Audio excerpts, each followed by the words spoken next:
नमस्कार, daily line के news file bulletin में आपका स्वागत है। मेरा नाम है मार्तंड सिंह। इस बुलेटिन में हम आपको बताएंगे कि 7 राज्यों की 13 विधानसभा सीटों पर उपचुनाव के नतीजे कैसे रहे। साथ ही बताएंगे कि ट्रेनी आईएएस पूजा खेड़कर के मामले में नया अपडेट क्या है और बताएंगे कि जम्मू कश्मीर की पूर्व मुख्यमंत्री महबूबा मुफ्ती ने क्या बड़ा दावा किया है। लेकिन उससे पहले नजर डालते हैं आज की हेडलाइंस पर। 7 राज्यों की 13 सीटों के विधानसभा उपचुनाव के नतीजे घोषित। इंडिया गठबंधन ने लहराया जीत का परचम, भाजपा को लगा झटका।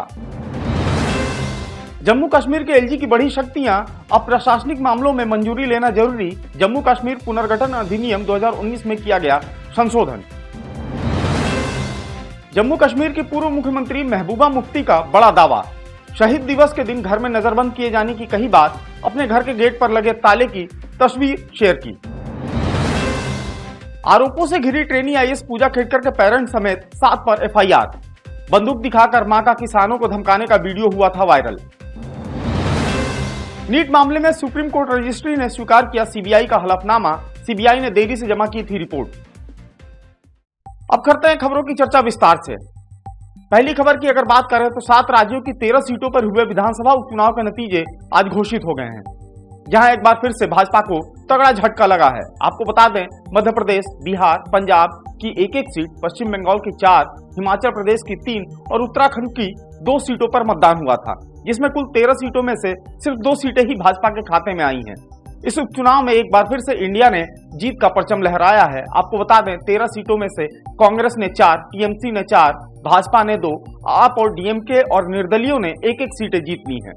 एनडीए ब्लॉक में 13 में से 11 सीटों पर भाजपा के दावेदार थे, वहीं 2 पर जेडीयू और पीएमके के उम्मीदवार थे।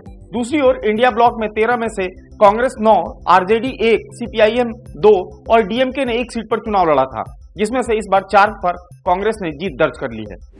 बढ़ते हैं अगली खबर की तरफ। केंद्र सरकार ने जम्मू कश्मीर के उपराज्यपाल को और ज्यादा प्रशासनिक शक्तियां दे दी हैं। अब राज्य सरकार उपराज्यपाल की मंजूरी के बाद ही कोई फैसला कर सकेगी। पुलिस, सार्वजनिक व्यवस्था, अखिल भारतीय सेवा से जुड़े विषयों पर फैसला लेने से पहले उपराज्यपाल की मंजूरी लेना जरूरी है। केंद्रीय गृह मंत्रालय ने इस संबंध में अधिसूचना जारी कर दी है। वहीं केंद्र के इस बड़े फैसले के बाद अब जम्मू कश्मीर के उपराज्यपाल भी दिल्ली के एलजी की तरह अधिकारियों की नियुक्ति और तबादलों से संबंधित फैसले ले सकेंगे। महाधिवक्ता और न्यायिक अधिकारियों की नियुक्ति से संबंधित फैसला लेने से पहले अब उपराज्यपाल की मंजूरी जरूरी होगी। केंद्र सरकार ने जम्मू और कश्मीर पुनर्गठन अधिनियम 2019 की धारा 55 के तहत बदले हुए नियमों को अधिसूचित किया है, जिसमें उपराज्यपाल की शक्तियों में इजाफा किया गया है। इस संशोधन के बाद अब उपराज्यपाल पुलिस, कानून व्यवस्था और ऑल इंडिया सर्विस से जुड़े मामलों पर फैसला ले सकेंगे। अगली खबर की अगर बात करें तो जम्मू कश्मीर की पूर्व मुख्यमंत्री और पीडीपी नेता महबूबा मुफ्ती ने बड़ा दावा किया है। उन्होंने शहीद दिवस के दिन घर में नजरबंद किए जाने की बात कही है। महबूबा ने अपने सोशल मीडिया अकाउंट से अपने घर के गेट पर ताले की तस्वीर शेयर की है। उनका कहना है कि उन्हें खिंबर में उनके घर पर नजरबंद किया गया है। महबूबा मुफ्ती ने तस्वीर के साथ लिखा, मेरे घर के दरवाजे पर एक बार फिर से ताला बंद कर दिया गया है। मुझे सत्तावाद, उत्पीड़न और अन्याय के खिलाफ कश्मीर के विरोध का प्रतीक मानी जाने वाली मज़ार शुहादा जाने से रोक दिया गया। उन्होंने आगे लिखा कि हमारे शहीदों का बलिदान इस बात का सबूत है कि कश्मीरियों की भावनाओं को कुचला नहीं जा सकता। इस दिन शहीद हुए प्रदर्शनकारियों की याद में शहीद दिवस मनाना भी अपराध घोषित कर दिया गया है।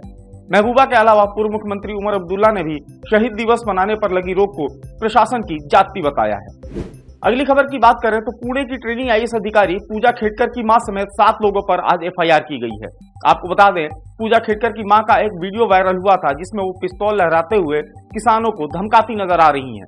घटना पुणे के मुलासी तालुका के धड़ावली गांव की बताई जा रही है। जानकारी के मुताबिक धड़ावली में पूजा के पिता दिलीप खेड़कर ने जमीन खरीदी है। पूजा की मां मनोरमा और पिता दिलीप के साथ ही 7 लोगों के खिलाफ पौड़ पुलिस स्टेशन में मुकदमा दर्ज हुआ है। पुलिस का कहना है कि आरोपियों पर आर्म्स एक्ट के चार्ज भी लगाए गए हैं। इस मामले पर पुणे एसपी का कहना है कि घटना पिछले साल 5 जून की है। किसानों की तरफ से शिकायत दर्ज की गई थी, लेकिन शिकायत में पिस्तौल का जिक्र नहीं था। पुलिस इस मामले में छानबीन में जुटी हुई है। बढ़ते हैं अगली खबर की तरफ। नीट मामले में सुप्रीम कोर्ट रजिस्ट्री ने सीबीआई हलफनामे को स्वीकार कर लिया है। आपको बता दें, इस मामले में सभी स्टेक होल्डर्स से 10 जुलाई शाम 5 बजे तक रिपोर्ट मांगी गई थी, लेकिन सीबीआई ने 11 जुलाई को कोर्ट में हलफनामा जमा किया। इसके बाद रजिस्ट्री ने कहा था कि देरी से हलफनामा जमा करने को लेकर कोर्ट से चर्चा करें। हालांकि बेंच के जस्टिस जेबी पादरीवाला ने कहा कि उन्होंने सीबीआई की रिपोर्ट जमा किए जाने की जानकारी है। आपको बता दें 18 जुलाई को नीट मामले में 38 याचिकाओं पर अगली सुनवाई होगी। फिलहाल डेली लाइन की न्यूज फाइल बुलेटिन में इतना ही। आप फॉलो करते रहें हमारे डिजिटल प्लेटफॉर्म डेली लाइन को।